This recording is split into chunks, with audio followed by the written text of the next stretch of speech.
like I said before, I'm very big on mindset. You can do anything that you put your mind to. That was probably one of the most important things that they taught us as kids, even though they might not have understood it and it was cliche, but it was big facts.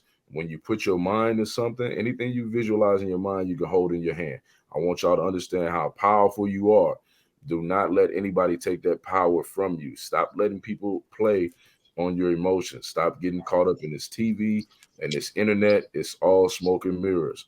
All right. Keep your mind on a million and enhance your mindset so you can enhance your grind set. Welcome to the We Got Problems podcast with co-hosts Curtis G. Martin, Rhonda L. Brown, and Khalif Johnson Sr., the one and only podcast where solutions get discussed to our community's everyday troubles. Each week, you will hear mind-blowing conversations and actionable tips and strategies that you can implement in your daily life to become more effective. We got problems and we got solutions. All right, you guys, welcome to the show. This is We Got Problems, the podcast, where we also discuss solutions. I'm here with Rhonda L. Brown, my co-host. Hey, everybody. My second co-host, Khalif Johnson Sr. Peace, y'all. How y'all doing? And we have a special guest in the house, Mr. Stan Wroten. Stan, why don't you go ahead and tell the people a little bit about yourself and what it is that you do? Man, first and foremost, I want to thank all three of y'all for having me. It's definitely an honor. Man, a little bit about me. I'm just a humble guy. Again, my name is Stan Wroten, the entrepreneur. I'm out of Las Vegas, Nevada. One of the few people that you'll probably ever meet, born and raised out of there. And man, I've been on my entrepreneurial journey for about 10 years now. I started in 2012. I opened up a kiosk in the mall and quickly found at a young age that, entrepreneurship is not what you think it is. Right? We hear and see the glory behind it on Instagram and Facebook, but when you're really in it and you're trying to get it out of the mud, it's not what you think it is. It's definitely a journey, and I learned that very quick that I had left a 9 to 5 for a 24/7, and so I quickly realized that one of the things that I had to change about me was this right here. I had to change my mindset in order to be able to continue on this journey because it was not easy. So that's why I developed this brand, Mine on a Million, right? And a lot of people just think it's about $1 million, but it's really more than that, so much more than that. It's about keeping your mind on whatever the million means to you, right? Whether that's uh, uh, um, your mind, your spirit on a million, your emotional intelligence on a million, your grind on a million, your gratitude on a million. But it all starts right here. And so that's why I came up with this brand, keeping my mind on a million. And that's what we have today. So that's pretty cool. So we're gonna have to jump in on that whole brand thing. So you just recently wrote a book, and you was at a conference, had a book signing. What's the name of the book? All right. So the book goes right in line with the brand. It's called Keeping Your Mind on a Million, the guide to achieving your dreams. I'm gonna put that right where my camera, there it go. And you kind of mentioned how you came up with that title, but what can we look for in that book? In this book is going to be jam packed. It's a short read, but it's compact because it's like right to the point. As soon as you open it and get into it, the first thing you're going to hear about is are you in your comfort zone? So we're going to touch on your mindset. We're going to touch on how to set goals because 80% of people, believe it or not, don't even set goals. So we're going to talk about goal setting, how to accomplish those goals, steps to accomplish those goals, how to lay out plans, everything around, like I said, from the inception, which is the mind, to actually putting in the work of accomplishing your goals. Okay. Was it hard writing the book? It's different, but I think because it's one of the things I learned early on in my entrepreneurial career, which helped me to get to this level, was personal development. So I've been soaking up so much game over this 10 years from a lot of different, avenues and different people that I just kind of took all of that information and put it into, my own conundrum, my own words, if you will. And so it wasn't hard, it was just a little bit different. Okay. So how do you think your book will help people?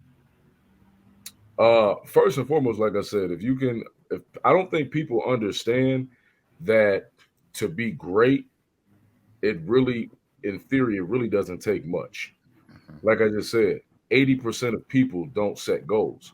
So if you just start setting goals, that puts you ahead of 80% of the population right there. Right. So now we're moving. Okay. To get to that next level, now you just got to start planning and taking action. And before you know it, you're right there, right? I think it's Mhm. about 70% of our population who, after high school or elementary school, never read another book again.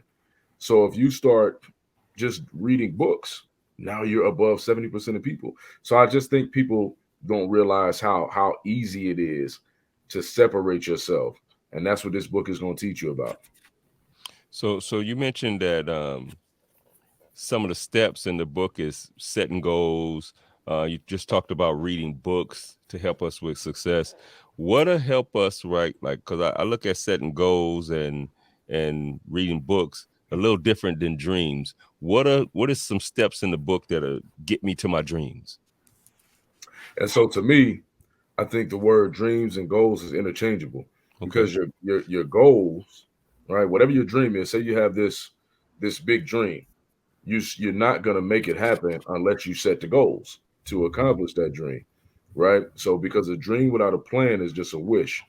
So you have to understand how to set goals to get to it. So that's why I said the guide to achieving your dreams, because to me, to achieve a dream, it's a bunch of small goals in there, right? That's going to lead to a big goal. That's going to lead to the ultimate dream, which is whatever that is for you, your lifestyle, your income, whatever that is for you. But it's going to take some small goals to get there, to get those incremental wins. Okay. So y'all already know me. I think everybody's life is a movie. What's your story? Man, if you when you put it like that, my life is definitely a movie. And not in such a good way either. I mean, recently, well, let me start at the beginning. So I come from, like I said, Las Vegas, Nevada. I come from very humble beginnings. I didn't have um any privilege, if you will, at all. But I had loving parents who I would like to say they did the best that they could um, me and my siblings' upbringing. But I grew up around a lot of trauma. Right, I grew up in a domestic violence household, actually, on both sides of the fence. Between my both of my parents' households. So there was a lot of trauma that I had to undergo mentally, physically, emotionally during that time, which played on me um, a lot. And I don't think we realize, as adults, how our decisions impact our kids, but how that's going to impact them later as adults. And it took a toll on me. And then my mom ended up passing in 2015. So at that time I was doing music and thought I was good, right? Um, but it kind of just took the wind out of me. I had no, because that was one of her biggest loves was music.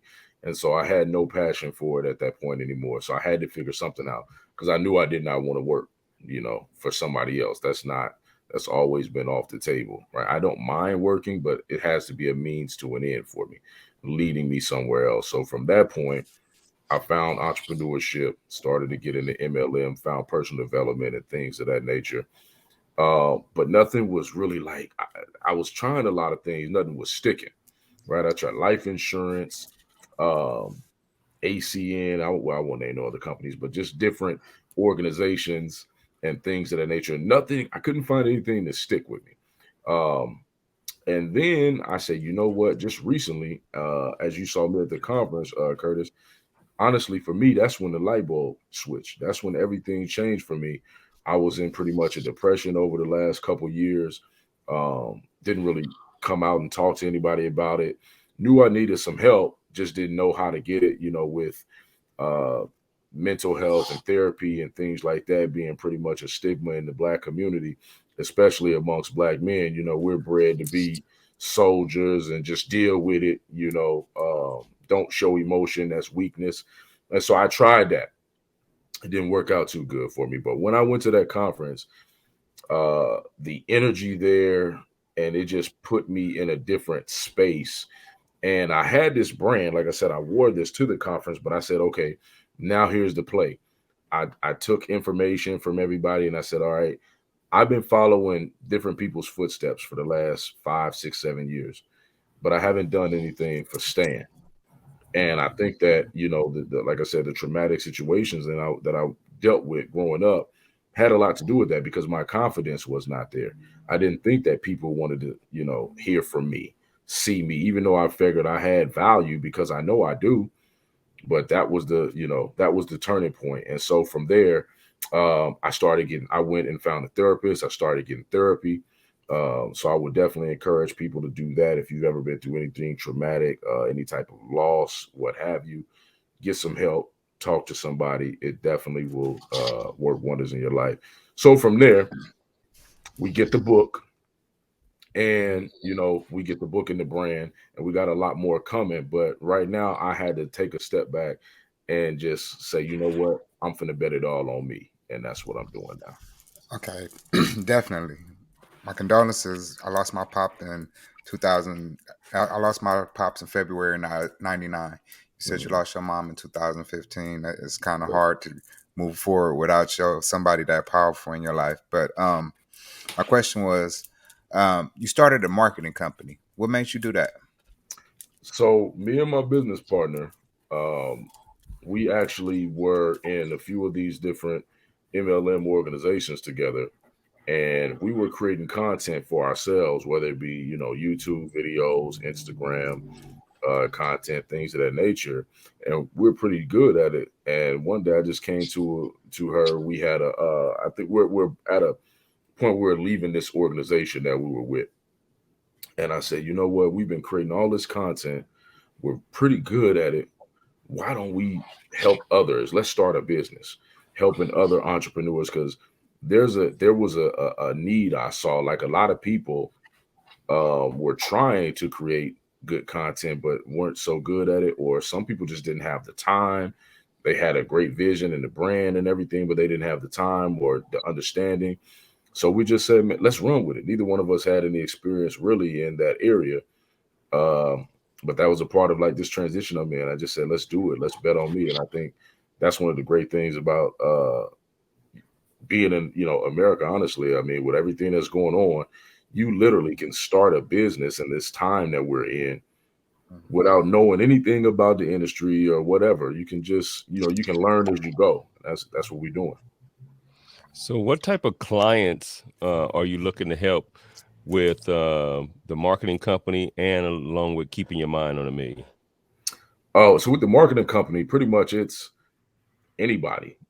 We've had churches and all different types of businesses, from the medical field, taxes, consulting companies. So with that, it's just if you have a brand and you have a business and you need your business, um, you know, put out in a good way, if you will, if you want it to look good to the masses, that's what we do. We help with web development, social media management, graphics, all of the above when it comes to marketing. Now, Mine on a Million, on the other hand, that brand is solely really about helping people think bigger, if you will, tapping into their higher selves. It's all about mindset, because I believe that's the first step to doing anything great, doing anything big. I don't care if it's parenting, business, uh religion, spirituality, it doesn't matter. It all starts right here. So that's what the Mind on a Million brand is about, is touching the mind and elevating the mind. So I already know we all run into obstacles when we're trying to do anything. What kind of obstacles have you run into while in the marketing business? In the marketing business, yeah, you're right though. We run into obstacles all types of ways. I ran into a lot when I was putting this book out, but I persevered and got through it. But as far as the marketing company, I think our structure, or getting the structure together of the business itself, was an obstacle because neither one of us had experience in this realm. We were just kind of going off of our talent and our know-how. And so I think getting the structure together, understanding putting our proper procedures together, um, you know, the type of clients that we wanted to service, not only the type of clients, but what type of services do we want to offer, pricing. We've had some situations where we felt like, man, we did all this work and the money didn't equate to to the work we've done, but that's a part of, Tell me about it. yeah, part of the game, understanding, Uh-huh. making sure you don't price yourself out too high or too low. So just Mhm. it's all been a learning process. But in this year, we just celebrated a year in business in September. So I'm definitely grateful for all the learning experiences, all the lessons we've had so far. Okay, congratulations on the first year in business. Thank you. Um, for all the entrepreneurs out there and all the business owners, what would you tell them? Why is marketing important to their business? I don't care how good your business is if nobody know about it. It don't matter. That's like, you could have take Nike. That's one of the, maybe the biggest shoe company, but if they didn't market through athletes and things like that back in the day, nobody wore Nikes because we didn't know about them. So marketing is always going to be your first priority because without a customer or somebody to sell to, you don't got a business. All right. So, do you have like a mentor, um, coaches, and accountability partners, and why or why Absolutely. not? Absolutely. I'm very big on mentorship. The multi-level marketing industry, even though I never really hit it big like I wanted to, I still was able to learn a lot from a lot of different people. And mentorship was something that was harped upon. So I took that and take that to heart. So actually, you saw me with one of my mentors at Recession Proof, and I have several. And the reason I have several is because I believe in not only, I think a lot of people fall short. We only believe in direct mentorship. We think that mentorship has to be you have access to that person to tell them how you doing and getting their approval and all that. But really, you just need the information. And so I have a lot of indirect mentors, meaning I watch a lot of interviews and podcasts from people like Damon Dash and Grant Cardone and Him 500, Sleepers for Suckers, David Shan, a lot of different people, because all it's about is the information. If they've given me the information, now all I got to do is implement what they've given me. I don't need their approval. I don't need them to, looking over my shoulder or anything. So I truly believe in mentorship, whether it's direct or indirect. Mm. So how do you balance work and family life?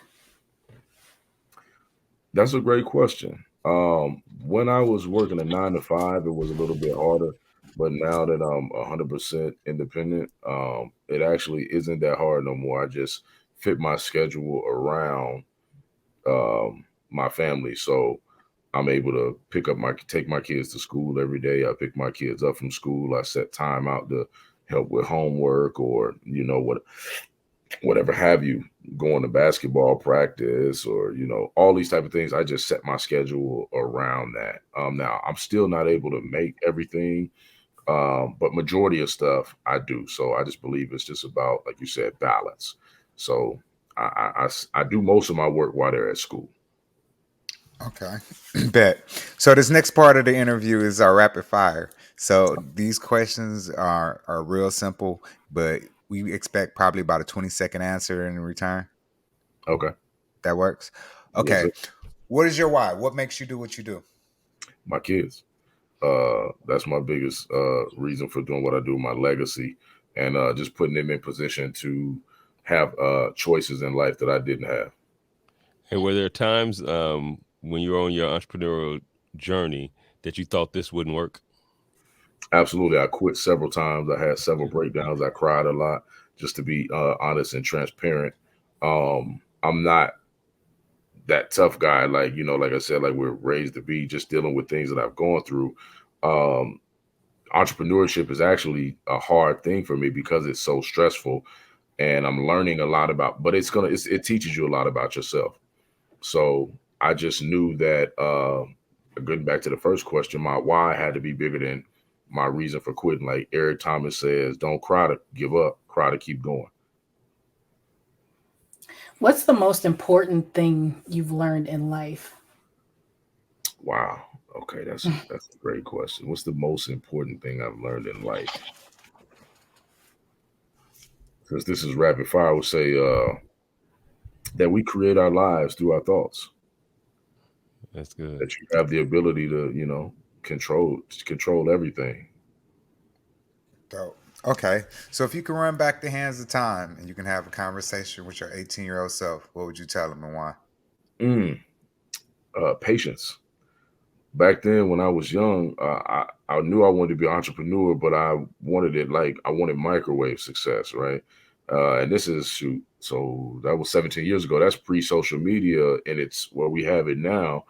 So it wasn't as bad seeing, right now you open up your phone, you see somebody you never seen before getting rich or talking to you about money and things like that. But yet and still, back then I wanted it so bad, but I was willing to, I won't say do anything, but I bounced around to so many different things. I wasn't patient and didn't put in enough grind in a certain area to perfect it, to make it work. So I would just say have patience and bet on you and be confident. All right, if you could sit down and have a conversation with one person, dead or alive, who would it be and Oh why? my goodness. Uh, wow, that's one person, dead or alive, to have a conversation with. There's so many people to choose from. And why? Mm,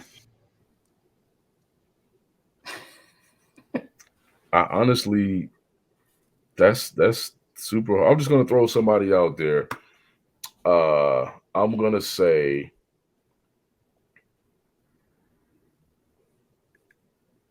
what's who wrote the? What's my guy's name?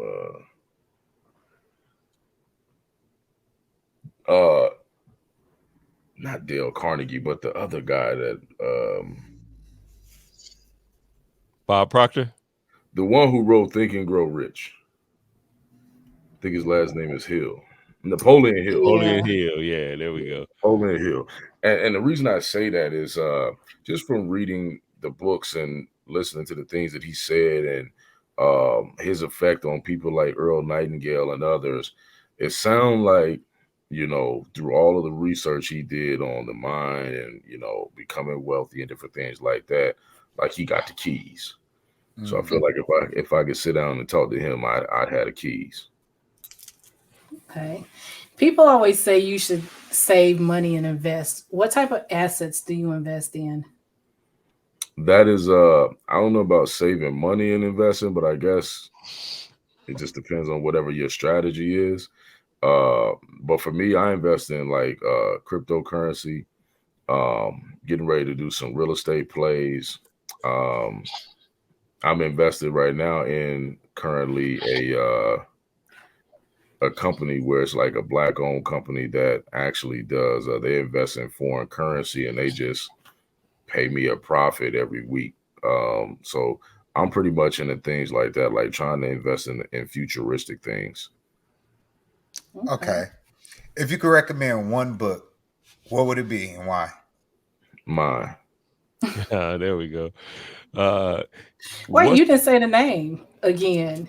keeping your You mind on gotta a say it million, often. keeping your mind on a million, the guide to achieving your dreams. Because Now, why would you recommend that book? uh, because that book can be from anybody, from a beginner who doesn't have any type of personal development experience to somebody who's a vet.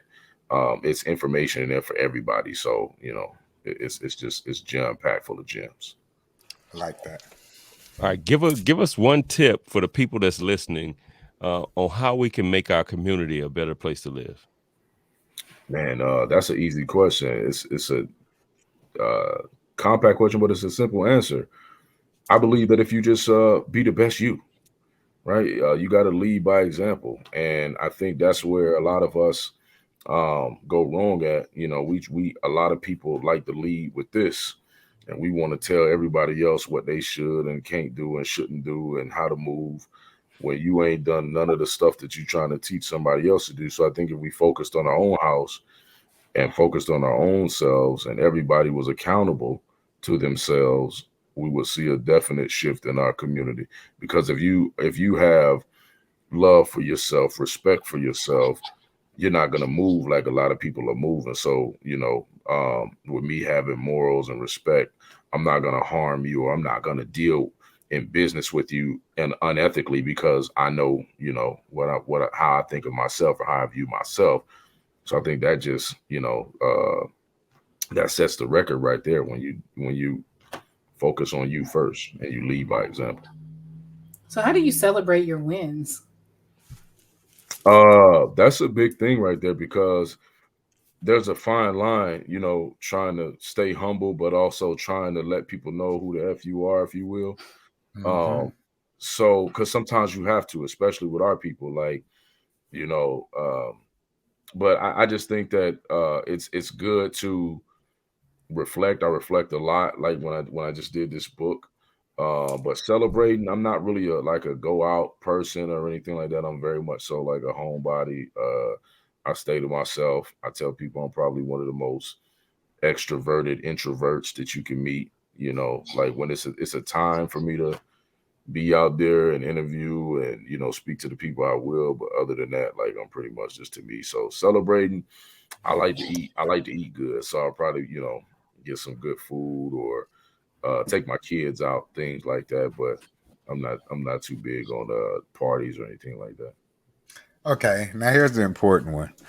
How can the people find you? Where can the people find you at?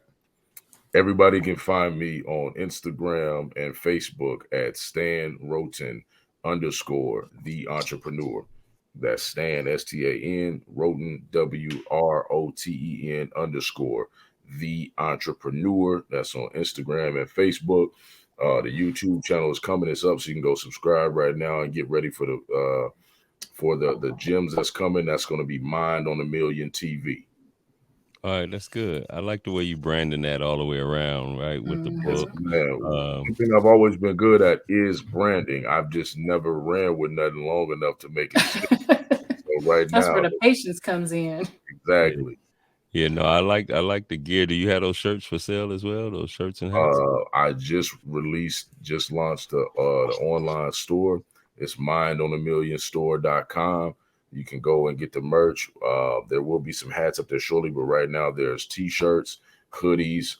We got mugs, cell phone cases, pillows, a few different types of things, and most importantly, you can go there and get the book. Yep, Hey, I'm gonna definitely need the hat as well, my brother. But I'm gonna go grab that jersey. Hey, I see you like hats. I see you yeah, like hats. yeah, yeah. No, I'm gonna definitely need the hat as well. But hey, so me and Trash gonna have to, link Mr. up. Khalif Johnson gonna have to hook up with you when we come out there, man. Maybe we can do some type of meetup. We was even thinking about coming to Vegas when Rhonda come down. You know, Rhonda is from Milwaukee, right? Oh, okay. She Well, Keep from saying that. I am not she from lives. she's from here. Rhonda Wisconsin. lives in Milwaukee. She's Oh, you from live in Wisconsin. Milwaukee. She lives in I Milwaukee, live and here, She's not she's Okay. from from coming. here. Wisconsin. She's I know From a coming few people down. Wisconsin. from Milwaukee area. Will Roundtree Oh, out here. I didn't know he was from down there. Yeah, but he's out here now. He does a lot of real estate. I had another young lady and her husband that I used to be in a company with. That was they do things in Milwaukee. They taught me about triple net leases and stuff like that out there. Mhm. Hmm. Yeah, so we was thinking about come down, man. Maybe we'll hook up with you. Maybe go have Hey, lunch, come on. sit up, and have a meetup or something. I think that's important too when people in the same city start hooking up and just sharing ideas, man. You know? Building, Collaboration is the new Mhm. currency.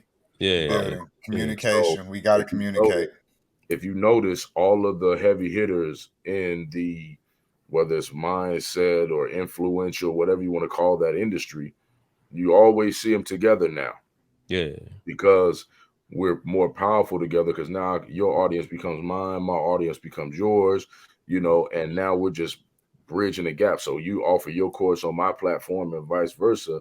We keep each other relevant. And that's what we always should have been doing in our community. There's Hmm. room for everybody to eat. Hmm. yeah, yeah. We got caught up in that glamour of the diamonds and the jewelry and all that. I think I heard Kanye West say the other day, people traumatizing us to monetize off of us. Oh my Right? goodness, Mhm. that's big facts. They know that they play off our emotions. Yeah. I So mean, that's a whole nother conversation. But yeah. yeah, appreciate you coming on the show, my brother. What's one last thing you want to leave the people with?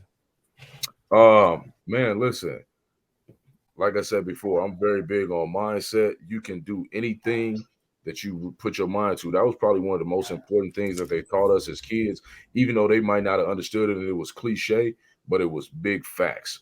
When you put your mind to something, anything you visualize in your mind, you can hold in your hand. I want y'all to understand how powerful you are.